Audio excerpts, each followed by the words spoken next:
దేవుని నామమునకు మహిమ కలుగును గాక. ప్రభుని మనం స్తుతించుదాం. హల్లెలూయా, హల్లెలూయా. ప్రభు సన్నిధిలో చక్కని సమయాన్ని మనం కలిగి ఉంటున్నాం. దేవుని వాక్యములో నుండి రోమపత్రిక 11వ అధ్యాయము, దేవుని బుద్ధి జ్ఞానముల బాహుల్యము ఎంతో గంభీరము, ఆయన తీర్పులు శోధింపనెంతో అసఖ్యములు, ఆయన మార్గములెంతో అగమ్యములు.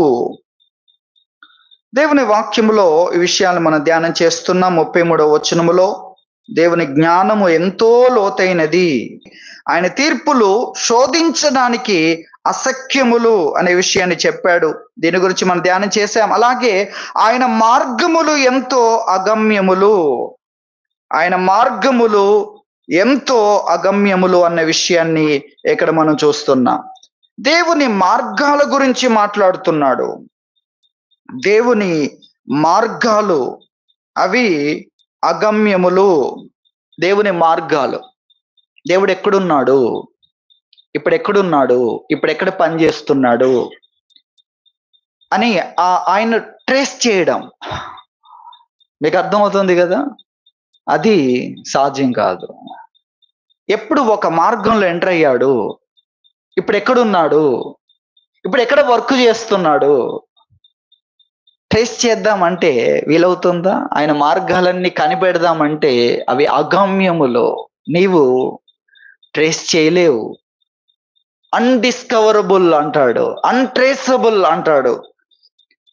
కాబట్టి అన్ట్రేసబుల్, అలాగే మిస్టీరియస్, అది ఎప్పటికీ కూడా అది లోతుగా ఉంది, కనిపెట్టలేనంతగా, తెలుసుకోలేనంతగా లోతుగా ఉంది అనే విషయాన్ని తెలియజేస్తున్నాడు. ఆయన యొక్క మార్గాలు, ఆయన యొక్క పద్ధతులు, ఆయన పని చేసే విధానాలు, ఆయన యొక్క ప్రణాళికలు, ఆయన యొక్క ప్లాన్స్, మెథడ్స్, అలాగే ఆయన యొక్క మార్గాలు, ఇవన్నీ కూడా కనిపెడదాం అంటే కనిపెట్టలేము. అంత అద్భుతమైనవి, అంత లోతైనవి అనే విషయాన్ని తెలియజేస్తున్నాడు.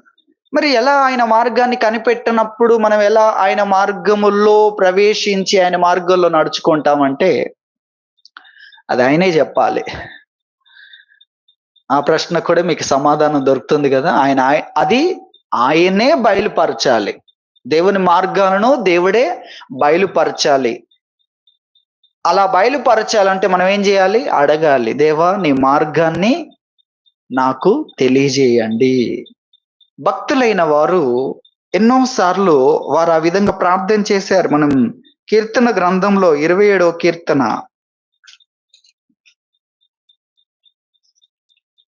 27వ కీర్తనలో 11వ చరణాన్ని చూస్తే, యెహోవా నీ మార్గమును నాకు బోధింపుము. నీ మార్గం, ఒకవేళ ఆ వచనం అంతా చదివితే, నా కొరకు పొంచి ఉన్న వారిని చూచి సరళమైన మార్గమును నన్ను నడిపింపుము అంటే ఈ భక్తుని ఉద్దేశం, నీ మార్గంలో ఏముంది?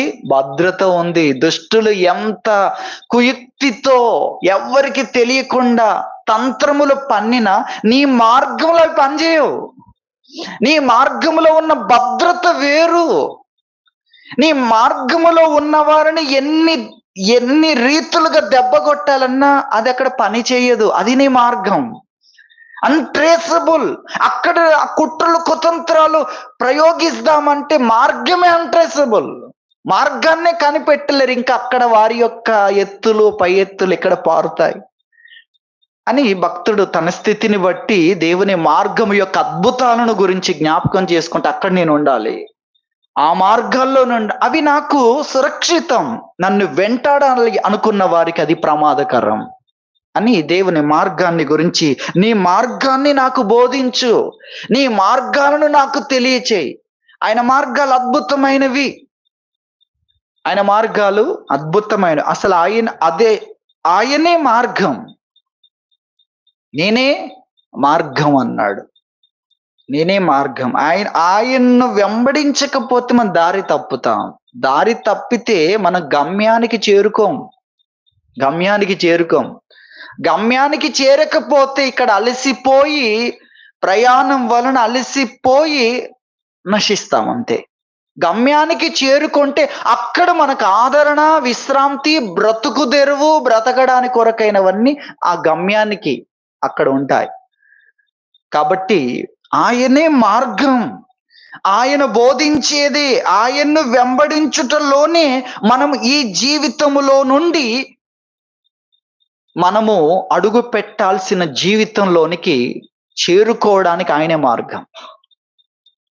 అది మనం గ్రహించాలి. ఇక్కడే బాగుందంటే ఇది ప్రమాదకరం.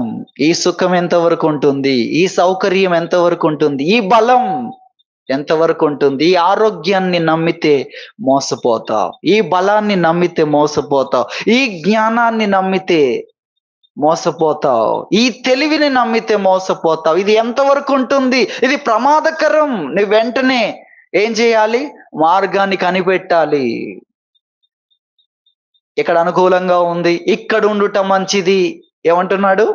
ఎవరు? పేతురు. ప్రభువా, మనం ఇక్కడ ఉండుట మంచిది. అతనికి ఏ స్వరం వినబడింది? ఎక్కడుండాలి, ఎక్కడుంటే మంచిదో ఆయన చెప్తాడు. ఆయన మాట మీరు వినండి, ఆయన మాట వినండి. ఇక్కడంటే బాగుంది, ఆయన చెప్పడం కూడా క్రింది పరిస్థితుల కంటే ఇక్కడ రూపాంతరం చెందుతున్నారు. అసలు మీరు ఎవరో ఇక్కడ అర్థమవుతుంది. అలాగే మోషే, ఏలియాలు దిగివచ్చి మీతో మాట్లాడుతున్నారు. ఇక్కడ ప్రత్యక్షతలున్నా, ఇక్కడ రూపాంతర అనుభవం ఉంది అని అంటున్నాడు. కానీ అది సరిపోదు. ఆయన తీసుకెళ్తాడు. అభివృద్ధికి ఆయన మార్గం, రూపాంతరానికి ఆయన మార్గం. ఏది మేలుకరమో, ఏది లాభకరమో ఆయన చెప్తాడు. అది మనం గుర్తించాలి. కాబట్టి ఆయన మార్గాలు ఎంత అద్భుతమైనవో మనం తెలుసుకునే దానికంటే అద్భుతమైనది. ఆయన మార్గాల్లో ఉన్న విషయాలు చూడండి. ఆయన మార్గాలు మనం కనిపెట్టలేం. ఆయన మార్గాలు మనం కనిపెట్టలేం. ఇశ్రాయేల్ ప్రజలు నడిపించిన మార్గం చూడండి. ఒకే ఒక మార్గం ఉంది ఆ దేశం నుండి బయటికి వెళ్ళడానికి. కానీ దేవుడు దానికి వ్యతిరేక దిశలో వారిని తీసుకొని వెళ్తున్నాడు. ఫరో అనుకున్నాడు అయిపోయింది వీళ్ళ పరిస్థితి, అటు మార్గం లేదు, అటు సముద్రం ఉంది, అరణ్యం ఉంది, ఆ తర్వాత ఇంకా వెళ్ళడానికి ఏం లేదు. కాబట్టి వీరు ఈ దేశములో ఇరుక్కుపోయారు, చిక్కుబడి ఉన్నారు అనుకుంటాడు అని దేవుడు ముందే చెప్పాడు. కానీ ఆయనే మార్గం, ఆయనే మార్గం. ఆయన ఎటు తీసుకొని వెళ్తే అదే మార్గం. మార్గాల కంటే సురక్షితం అదే మార్గం. ఆయన సముద్రం వైపు తీసుకెళ్ళాడు, ఆయన సముద్రం వైపు తీసుకెళ్ళాడు. ఆయన మార్గాల్లో అనేకమైన అద్భుతాలు ఉన్నాయి అనేది కూడా మనం గుర్తించాలి. ఇశ్రాయేల్ ప్రజలు నడిపిస్తున్న మార్గం మీరు చూడండి. ఆ మార్గములో ఏం జరుగుతుంది అంటే ఆశ్చర్యం. అందులో ఐగుప్తు మొదలుకొని మనం ఆలోచించాలి. ఒక్కొక్క విషయం ఎంత ఆశ్చర్యం. వీరు వస్తూ ఉండగా ఫరో తరమడం మొదలు పెట్టాడు. తరుముతూ ఉండగా వీరిని నడిపించడానికి కొరకు దేవుడు ఒక మేఘాన్ని అనుగ్రహించాడు. ఆ మేఘము ఆ సాధారణమైన మేఘం మాత్రమే కాదు, అది అగ్ని మేఘం అని కూడా వాక్యంలో ఉంది. అగ్ని మేఘం. ఆ మేఘములో అగ్ని కూడా ఉంది అనే విషయాన్ని మనం చూస్తాం. మేఘం అడ్డు రాగానే సూర్యుడు కూడా కనిపించాడు. మనకి మేఘం అడ్డు రాగానే ఏమవుతుంది? అంత వెలుగు ఒక్కసారిగా చీకటైపోతుంది. మధ్యాహ్నం ఒక్కసారిగా ఆ చిక్కటి మేఘం వస్తే ఒక్కసారిగా సాయంకాలం అయిపోయినట్లుగా. కాబట్టి ఆ మేఘము మరల అగ్ని మేఘం అనే విషయం కూడా మనం చూస్తాం. ఫరో తరుముతూ ఉండగా వీరిని ముందు నడిపిస్తున్న మేఘము వెనుకకు వచ్చినట్లుగా వాక్యంలో చూస్తాం. నిర్గమకాండం 14వ అధ్యాయంలో 20వ వచనంలో మనం చూస్తాం. మేఘము ఇశ్రాయేలు ప్రజలకు వారిని వెనక తరుముతున్న ఫరోకు మధ్యలో వచ్చింది. అది మేఘము గనుక వెనకాల ఉన్న వారికి ఏమైంది? చీకటి. వారికి రాత్రి అయిపోయింది, వీళ్ళు చక్కగా నడుస్తూ ఉన్నారు. వారికి పగలే రాత్రి అయింది. చూడండి, మధ్యాహ్నమే కటిక చీకటైంది. వీరు చక్కగా నడిచారు, చివరికి రాత్రి అయింది. అందరికీ రాత్రి అయింది. అందరికీ రాత్రి అయినా కూడా అది అగ్ని స్తంభం అని చెప్పాడు. అగ్ని మేఘమయమైన స్తంభం. ఆ విషయాలను మనం చూద్దాం. నిర్గమకాండం 14వ అధ్యాయము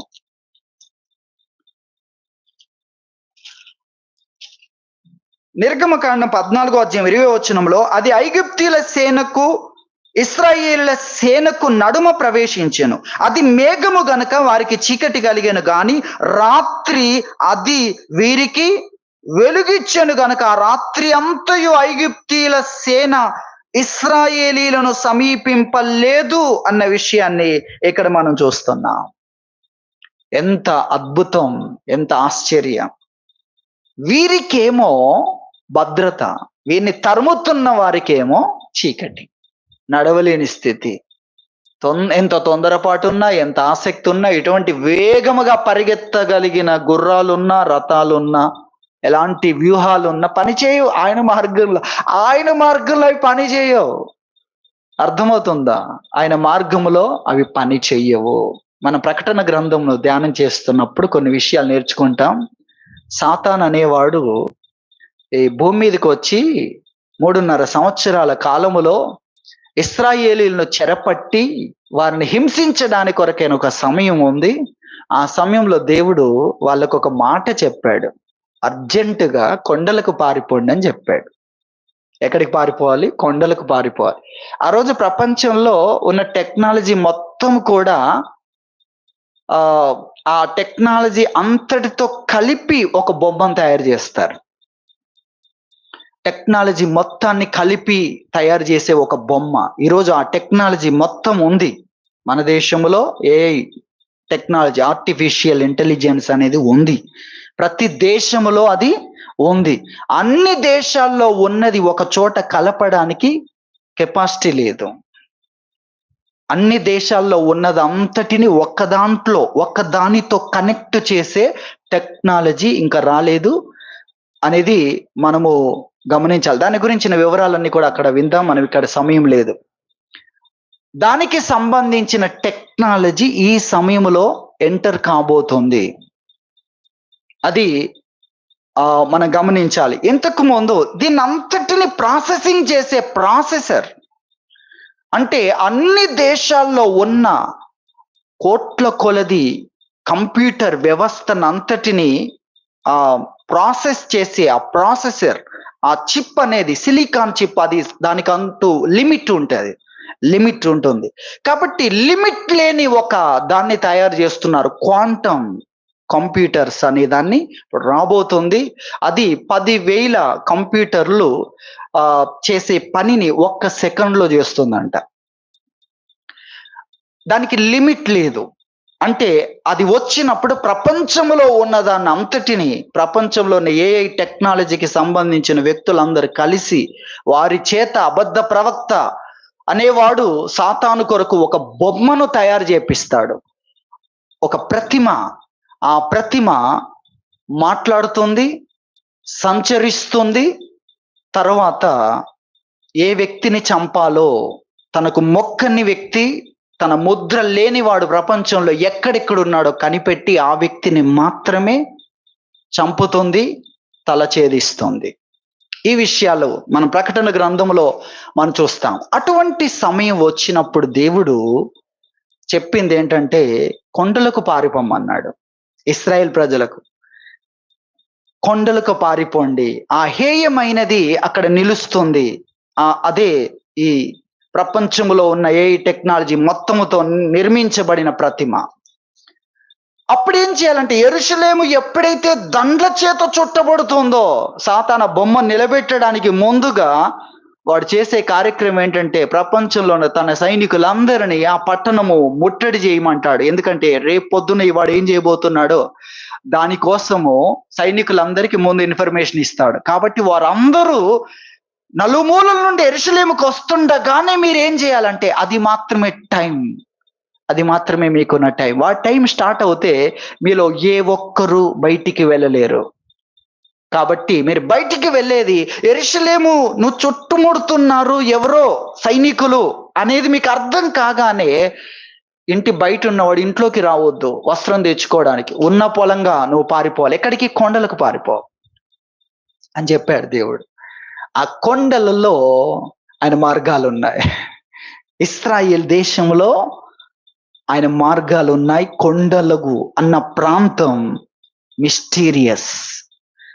ప్రపంచములో ఉన్న జ్ఞానం మొత్తం ఏఐ టెక్నాలజీ కొరకు పని చేస్తున్న వ్యక్తులు అందరూ కూడా ఇప్పుడు వారు టెక్నాలజీ సౌకర్యాల మాయలో పడిన వారందరూ కూడా ఏ టెక్నాలజీకి పనిచేస్తున్న ఇంజనీర్స్ అందరూ ఉన్నారు కదా, పని చదివేవారు కానీ, అట్రాక్ట్ చేసేవారు కానీ, పని చేసేవారు కానీ,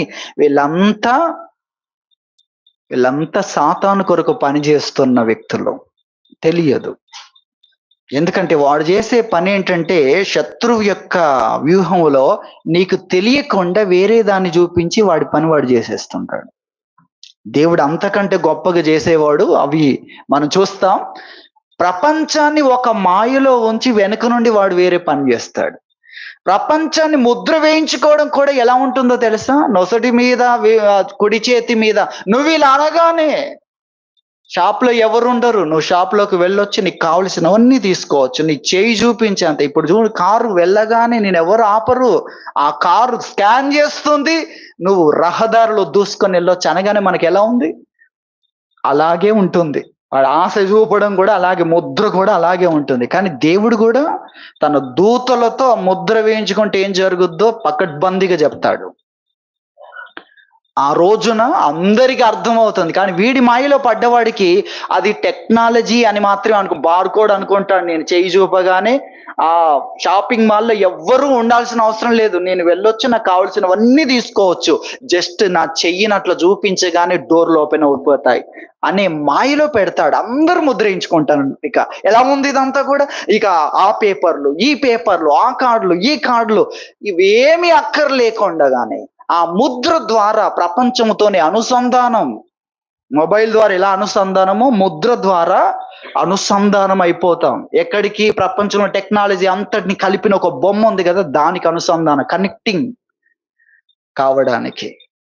కానీ ఆ సమయంలో సాతానుకు ట్రేస్ కాని ప్లేస్ ఏదైనా ఉంది అంటే దేవుడు ఎక్కడికి పారిపోమన్నాడో ఆ ప్లేస్ లో మాత్రం ట్రేస్ కాదు. అది మనం గ్రహించాలి.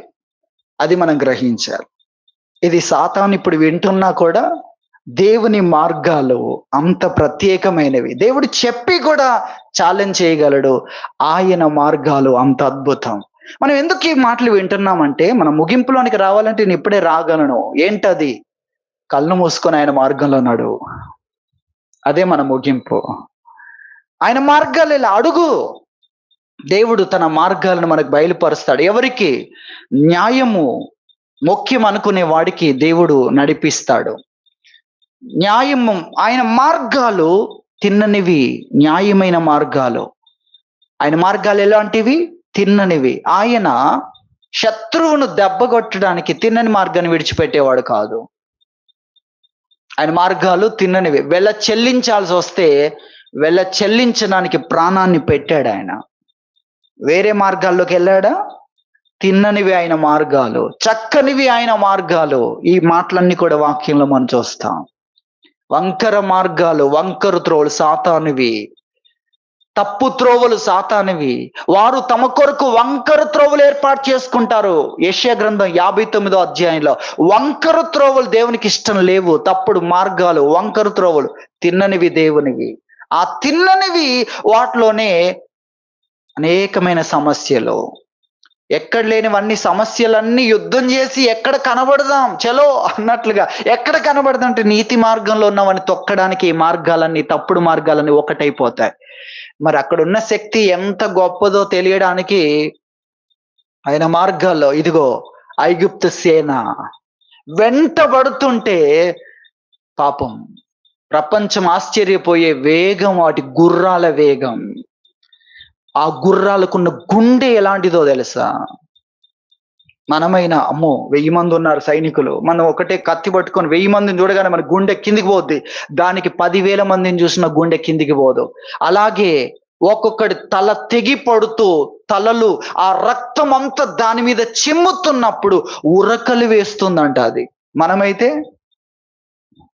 కింద పడిపోవాల్సి వస్తుంది. రక్తం చూడగానే కొంతమంది కళ్ళు తిరుగుతూ ఉంటాయి. ఆ రక్తం దాని మీద పడితే ఆ గుర్రము ఉరకలేస్తుందంట. అలాగే శిరస్సులు ఖండించబడి కింద పడుతుంటే వాడిని తొక్కుతూ వెళ్ళడం దానికి సరదాగా ఉంటుంది. అలాంటి గుర్రాలు. కానీ చిన్న పిల్లలను కూడా కలుసుకోలేకపోతున్నాయి. వేగంగా పరిగెత్తట్లేదా? పరిగెత్తుతున్నాయి. ఇటేమో చిన్న పిల్లలు, గొర్రె పిల్లలు, పశువుల మందలు కూడా విడిచిపెట్టలేదు. ఒక డెక్క కూడా విడిచిపెట్టమన్నారు మోషే. అలా పశువుల మందలతో, చంటి బిడ్డలతో ప్రయాణం చేస్తున్న వారిని ఇంత వేగంగా, చిరుత పులుల కంటే వేగంగా పరిగెత్తేవి ఆ రథాలు, ఆ గుర్రాలు కలుసుకోలేకపోతున్నాయి. ఆశ్చర్యం. ఆయన మార్గాలు ఎటువంటివి? ఆయన మార్గాల్లో ప్రపంచములో ఉన్నవన్నీ కట్టగట్టుకొని వచ్చి కుట్రలు, కుతంత్రాలు, దుర్మార్గ పనులు చేసిన చెల్లవవి. అవి ఆయన మార్గాలు. కాబట్టి ఆయన మార్గాల కోసం పరిగెత్తాలి మనం. ఆయన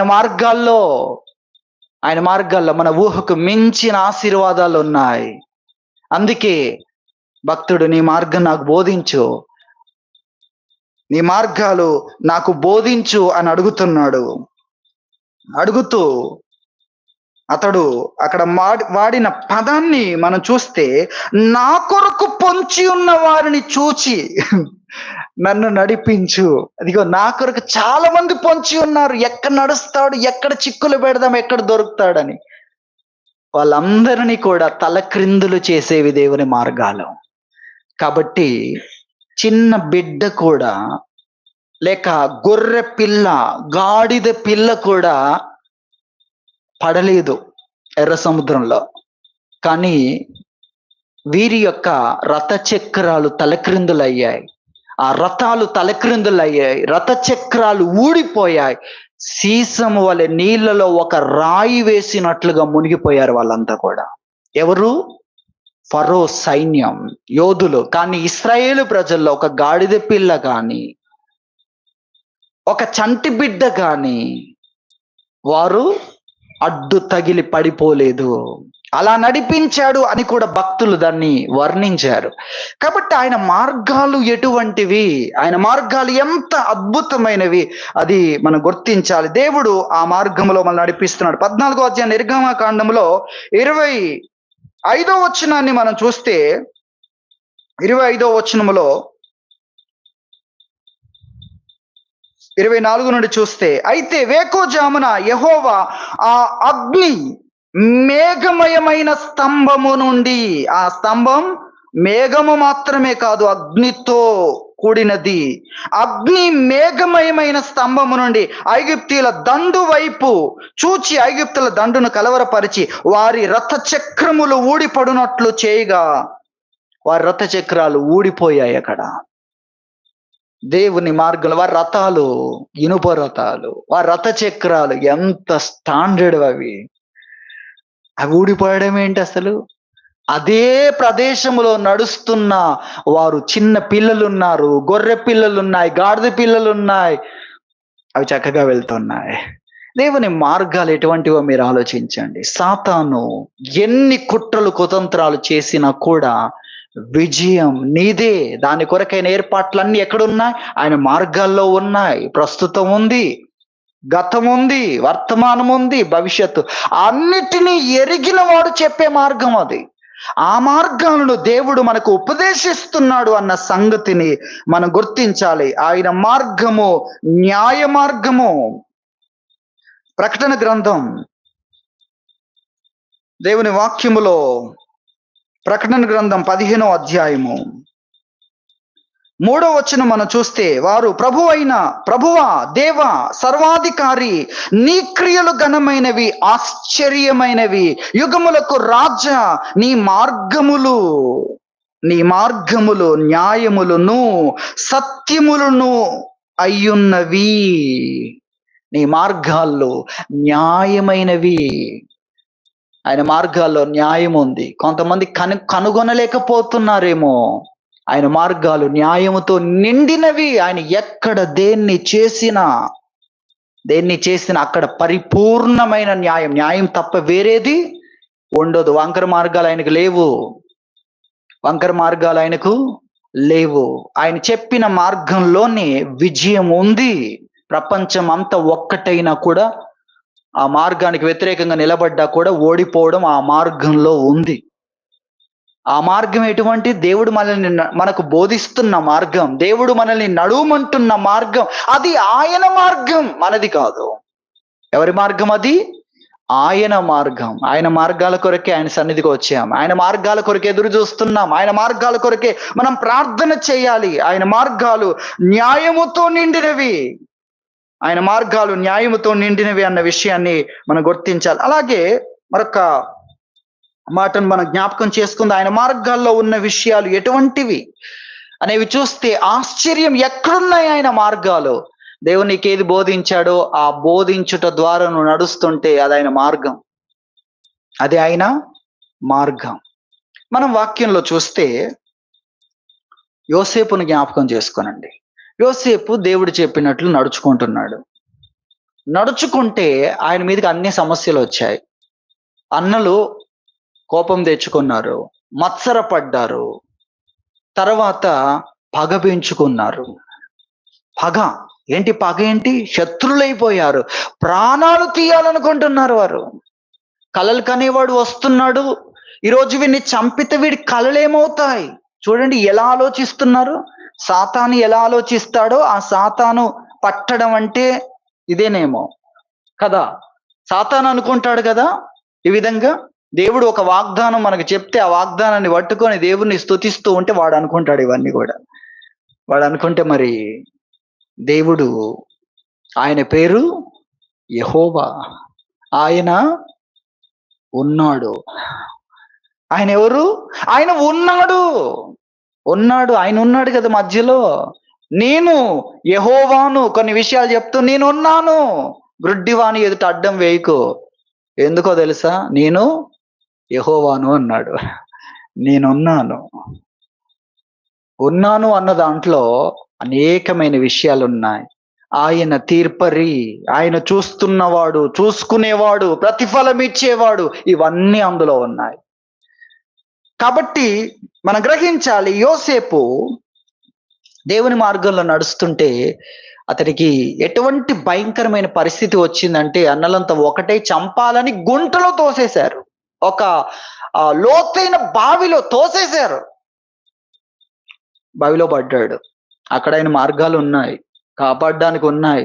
తిరిగి ఆ బాధపడుతున్న వ్యక్తి యొక్క బాధను తగ్గించడానికి, మాన్పడానికి ఉన్నాయి. తిరిగి ఆదరణ కలిగించడానికి, తిరిగి నిరీక్షణ కలిగించడానికి, తిరిగి లేపడానికి కూడా అక్కడేముంది? ఆయన మార్గం ఉంది. ఎందుకు? నువ్వు యథార్థంగా ఉన్నావు కాబట్టి, నువ్వు యథార్థంగా ఉన్నావు గనుక నిన్ను దేవుడు నడిపిస్తాడు. యథార్థంగా ఎవరైతే ఉంటారో అక్కడికి దేవుని మార్గాలు వస్తాయి. దేవుని మార్గం అనే దాంట్లో ఇక్కడ మనం గ్రహించాల్సింది, అక్కడ దేవుని శక్తి పనిచేస్తుంటుంది, దేవుని జ్ఞానం పనిచేస్తూ ఉంటుంది. అది మనం గుర్తించాలి. అది మిస్టీరియస్. అంటే న్యాయములో ఉన్నవాడికి ఎలా సహాయం కలుగుతుందో న్యాయంలో ఉన్నోడు కూడా తెలియదు. అలాగే కుట్రలు కుతంత్రాలు న్యాయానికి వ్యతిరేకంగా చేసేవాడు ఎలా తలక్రిందులు అవుతాయి అతనికి కూడా తెలియదు. ఇటువంటి అనేకమైన ప్రాక్టికల్ ఎగ్జాంపుల్స్ నేను చెప్పగలను. సమయం అయిపోయింది, నేను ముగించడానికి త్వరపడాలి కనుక నా ముందు ప్రాక్టికల్ ఎగ్జాంపుల్స్ ఉన్నాయి. కొన్ని క్రిమినల్ కేసులకు సంబంధించినవి, వారికి తెలియకుండా, శత్రువులకు తెలియకుండా అద్భుతాలు జరిగిన కొన్ని విషయాలు. మన ముగింపు ఏంటంటే, ఆయన మార్గాలు మనకు సురక్షితం, ఆయన మార్గాలు మనకు క్షేమకరం, ఆయన మార్గాలు మనకు ఈ జీవితానికే కాదు, రాబోయే అనంతమైన జీవితం కొరకు కూడా మనల్ని గణపరచగలిగినవి, మనకు మహిమనిచ్చేవి, మనకు గొప్పతనాన్ని కలిగించగలిగినవి ఆయన మార్గాలు. అక్కడ ఉంటే ఏమవుద్ది? నీకు తెలియకుండా నువ్వు గొప్పవాడు అవుతావు.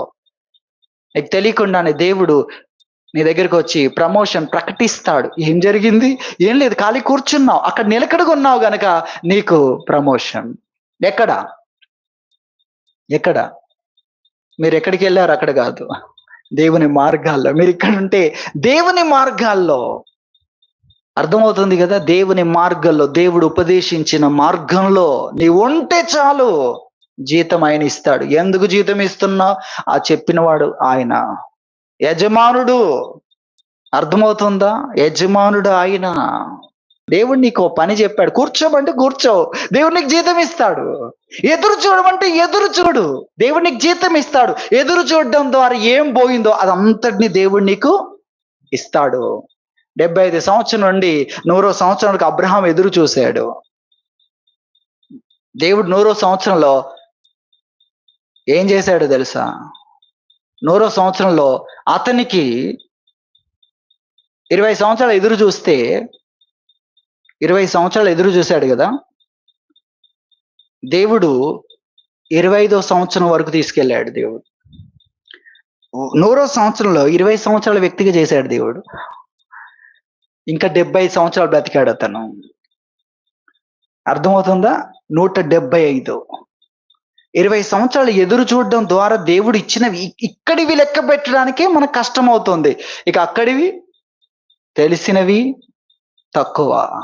అసలు ఒక పట్టణమే ఉంది అబ్రహాం కొరకు, అది దేవుని వాక్యంలో ఉంది. ఇల్లు కాదు, పట్టణమే ఉంది. పట్టణంనే సంపాదించుకున్నాడు. మనం చూసేది ఏంటి? ఆ 20 సంవత్సరాల కాలానికి 25 కాదు, 75 ఇచ్చాడు. ఎన్ని సంవత్సరాలు ఇచ్చాడు? ఇదంతా భౌతిక విషయాలు. ఇక ఆత్మీయ విషయాలు చూస్తే ఆశ్చర్యం. దేవుడు చెప్పిన పని చేయకుండా లేనిపోనివన్నీ ఎగ్జామ్ పేపర్లో రాస్తే ఏమవుద్ది? దేవుడు చెప్పిన ఒక్క ముక్క రాసినా కూడా నీకు మార్కు పడుతుంది. దానికి ఒక స్థానం దేవుడు కల్పిస్తాడు. ఆయన మార్గాలు దేవుడు మనకు బయలుపరుస్తున్నాడు. ఆ విషయాన్ని మనం గుర్తించాలి. దేవుని వాక్యములో సమూయేలు 2వ గ్రంథం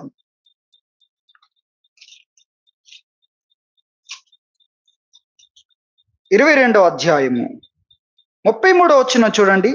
దేవుడు నాకు బలమైన కోటగా ఉన్నాడు, ఆయన తన మార్గమునందు, తన మార్గాల్లో ఎవరిని నడిపిస్తాడు?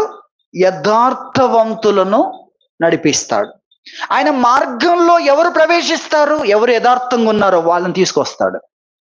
ఆశ్చర్యం. అందుకే మనకు ఆశ్చర్యం. కొన్నిసార్లు యథార్థంగా ఉన్న అన్యజనులు అయిన మార్గాల్లో చిగురించడాన్ని చూసి ఆశ్చర్యపోతాం మనం. ఎలా? యథార్థంగా ఉన్నారు గనుక దేవుడు వారిని దర్శించాడు. యథార్థంగా ఉన్నారు గనుక దేవుడు తన బహుగా ఫలించే కొమ్మలో వారికి భాగాన్ని ఇచ్చాడు. ఆశ్చర్యం.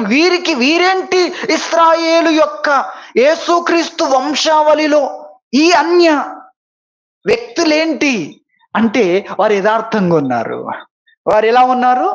వారు యథార్థంగా ఉన్నారు. కాబట్టి వారిని తన మార్గంలోకి దేవుడు తీసుకొచ్చాడు. అందుకే మిస్టీరియస్ అంటే ఇదే. ఆయన మార్గములు అన్యులను కూడా నడిపిస్తూ ఉన్నాయి. చూడండి, ఎందుకు? వారు అక్కడ యథార్థంగా ఉన్నారు. మనము కూడా ఎక్కడో ఒక దగ్గర యథార్థతకు చోటిచ్చాం గనుకనే ఈరోజు దేవుని మార్గంలో ఉన్నాం. మీకు అర్థమైందా? మన సమకాలికులు లేరు. మీరు అది అర్థం చేసుకోవాలి. ఎక్కడో ఒక చోట యథార్థతకు తల వంచాం గనక మనల్ని దేవుడు పట్టుకొచ్చాడు. ఎక్కడికి?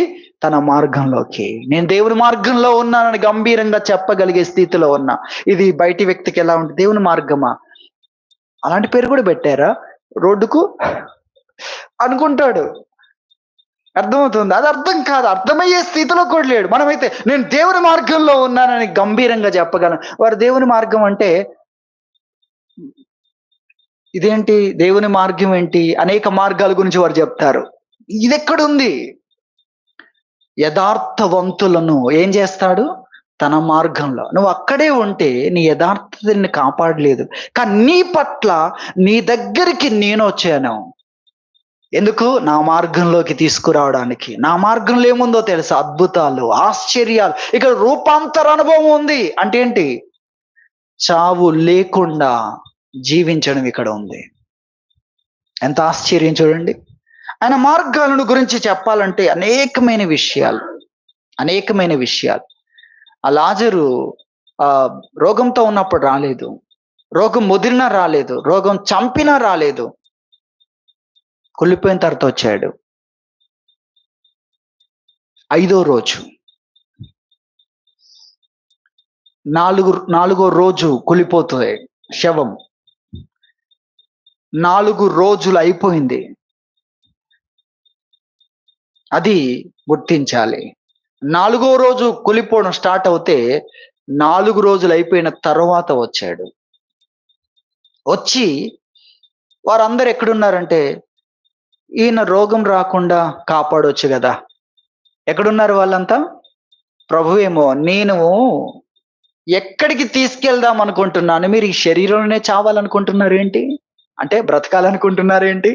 కదా! కొన్ని మాటలు ఇక్కడే చస్తావా అంటే ఏంటి? ఇక్కడే ఉంటావా అనే అర్థం గూడా వస్తుంది గదా అక్కడ. ఇక్కడే ఉండిపోయి చచ్చేదాకా ఇక్కడే ఉంటావా అనే అర్థం గూడా దాంట్లో ఉంది. కాబట్టి ఆ మాట మీకు గుర్తు చేస్తున్నా. శరీరంలోనే కోరుకుంటున్నావేంటి నువ్వు? ఈ శరీరంలో బలం తగ్గిపోద్ది. ఈ శరీరములో అనేక మార్పులు జరుగుతాయి.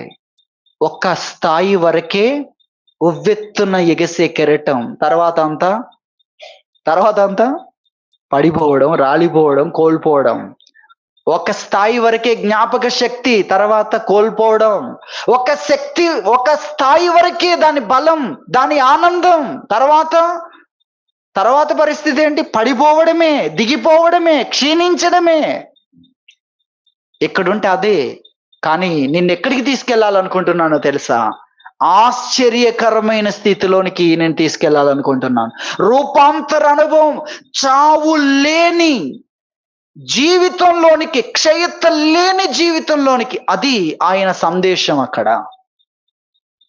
రోగము నుండి బాగు చేయడం కాదు, చావే లేని అంతస్తులో నిలబెడతాను. దానికి ఒక శాంపిల్ ఇక్కడ నేను మీకు చూపిస్తున్నాను.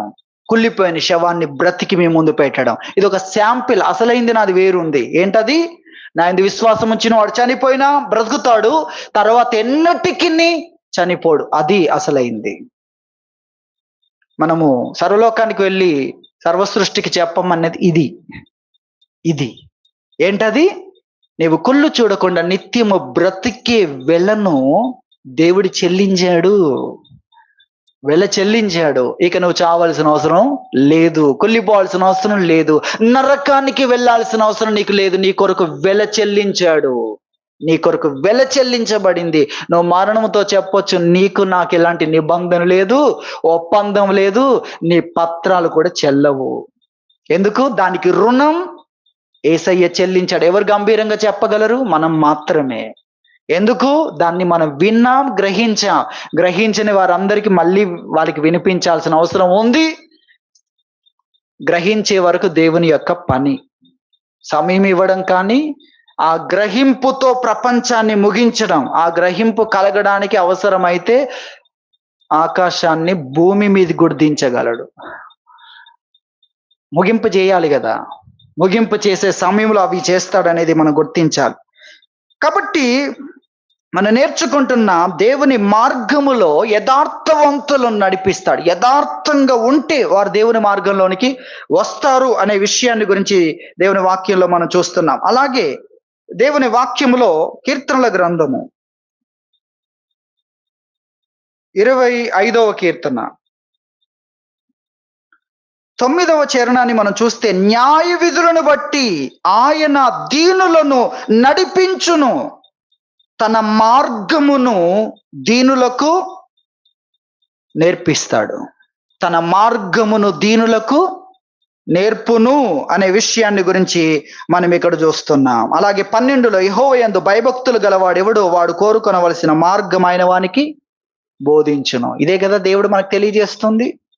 న్యాయమును గురించి దేవుడు మనకు బోధిస్తున్నాడు. ఎందుకంటే న్యాయములో నువ్వు ఉండు, నేను వస్తాను అక్కడికి. ఎవరు వస్తారు? ఆయన అడుగులు, ట్రేస్ చేయలేని ఆయన అడుగులు అక్కడికి వచ్చేస్తాయి. ఎక్కడికి? న్యాయములో నువ్వు ఉండు.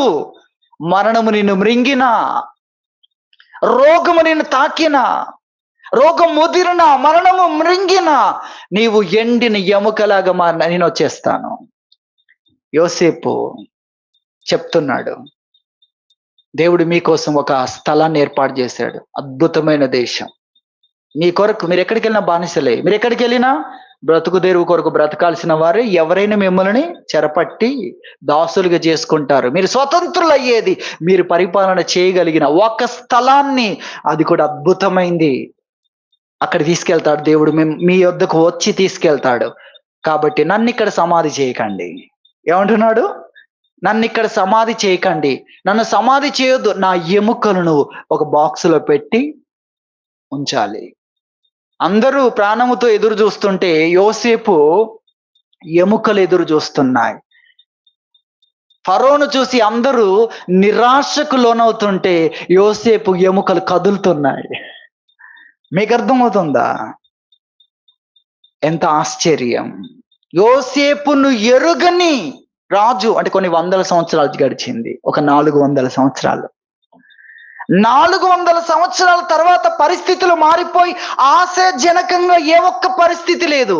అయినా సరే యోసేపు ఎముకలు కదులుతున్నాయి, ఎముకల్లో ఉజ్జీవం ఉంది. దేవుడు మిమ్మల్ని తీసుకొని వెళ్తాడు, దేవుడు మిమ్మల్ని తీసుకొని వెళ్తాడు. నన్ను సమాధి చేయకూడదు. 100 సంవత్సరాల నుండి ఎముకలు, ఆ ఎముకలే ప్రోత్సాహం. వీరికి కన్నులున్న నిరుత్సాహం, ఆ ఎముకలకు ఏ విధమైన నిరుత్సాహం లేదు.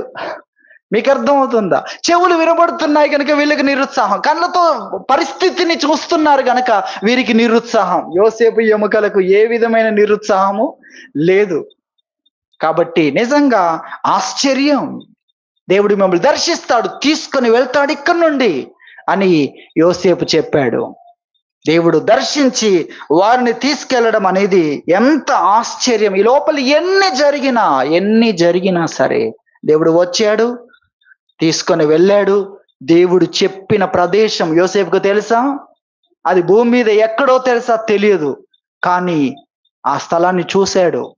ఒకవేళ ఆ స్థలములోనే అతని సమాధి చేయడం జరిగింది. దేవుడు వారికి దేశమునిచ్చిన తరువాత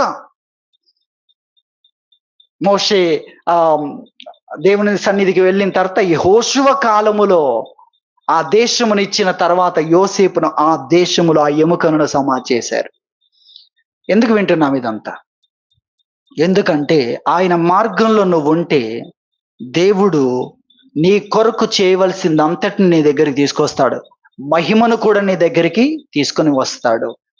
ఆయన నీ కొరకు ఏర్పాటు చేసిన అక్షయ ధనాన్ని, ఆ స్వాస్థ్యాన్ని, అనగా ఆయన సంపాదించిన ధనానికి, స్వాస్థ్యం అంటే ఇది కూడా మనం ఆలోచించాలి. జీతం వేరు, స్వాస్థ్యం వేరు. జీతం అంటే మనం కష్టపడి సంపాదించింది, స్వాస్థ్యం అంటే మన పితరులు సంపాదించిన దానికి మనకు కనెక్షన్ ఉండడం ద్వారా కలిగేది.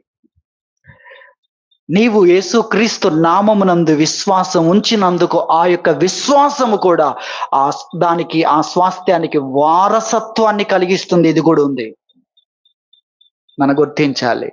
కాబట్టి దేవుని మార్గములో ఉంటే ఏం జరుగుతున్నా దేవుడు అక్కడికి వస్తాడు. ఆ న్యాయములో, ఆ యథార్థతలో, ఆ దీనత్వములో, అలాగే ఆ కనికరపడే స్థితిలో. బీదలను కనికరించువాడు ఏమన్నాడు? యెహోవాకు అప్పిచ్చువాడు. వస్తాడు నీ దగ్గరికి. ఆయన అడుగు జాడలు ఎవరు ట్రేస్ చేయకపోయినా ఆయన నీ దగ్గరికి వస్తాడు. ఎందుకు? నువ్వు అప్పిచ్చావు కదా. ఆయన లెక్కలో ఆయనకి ఇవ్వాల్సింది ఉంది. ఆ కనికరములో ఉన్నవాడిని దర్శించడానికి, ఆ కనికరములో ఉన్నవాడికి ఆ లెక్కలు ఇవ్వడానికి ఆయన వస్తాడు. ఎవరికి అర్థం కాకపోయినా నీ దగ్గరికి వస్తాడు, నిన్ను దీవిస్తాడు, నీకు ఇవ్వాల్సింది. కాబట్టి ఆ కనికరములో ఉన్నవారు ఆయన మార్గంలో ఉన్నారు, న్యాయములో ఉన్నవారు ఆయన మార్గములో ఉన్నారు, యథార్థతలో ఉన్నవారు ఆయన మార్గములో ఉన్నారు, ఆయన భయము కలిగి ఉన్నవారు ఆయన మార్గంలో ఉన్నారు. ఎవరి భయం? దేవుని భయం. అది మీరు గమనించాలి. ఈ రోజున అనేకులైన అన్యులు ఎలా దేవుని మార్గంలోకి వస్తున్నారనేది నాకు చాలా ఆశ్చర్యం. కారణం, దేవుడు ఉన్నాడు అనేది ఒకటి వారికి ఉంది. దేవుడు అబీమెలెకు యొద్దకు వచ్చాడు, మాట్లాడుతున్నాడు. ఎందుకు? అబీమెలెకు యథార్థవంతుడు. అబీమెలెకు ఎలా ఉన్నాడు? యథార్థవంతుడు. ఆయన మార్గాలు ఉన్నాయి, ఆయన మార్గాలు ఉపదేశిస్తున్నాడు. లోతుకు చెప్పాడు, సోయరుకు వెళ్ళు అని చెప్పాడు. సోయరుకు వెళ్ళలేదు, ఒక గుహలోనే ఉన్నాడు.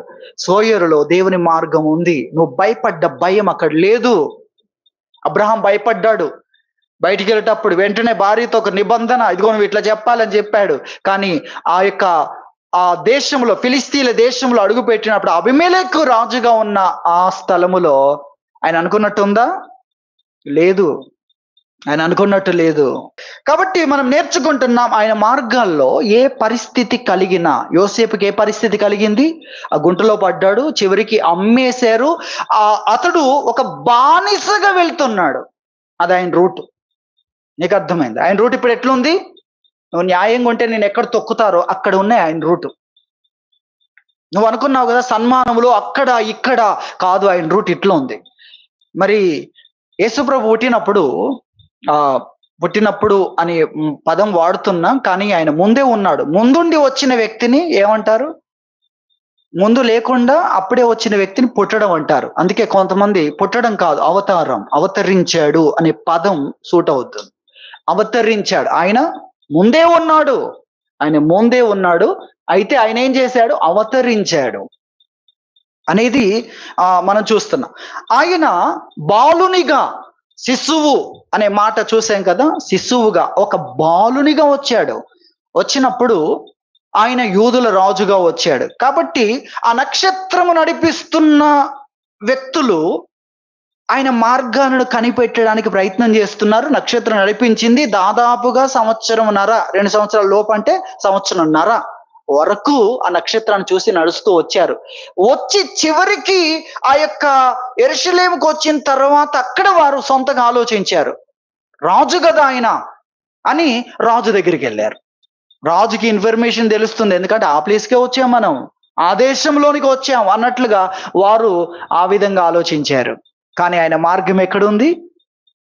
అప్పటికి 2 సంవత్సరాల వయసు లేదా 1.5 సంవత్సరం వయస్సు కలిగిన ప్రభువు ఎక్కడున్నాడు?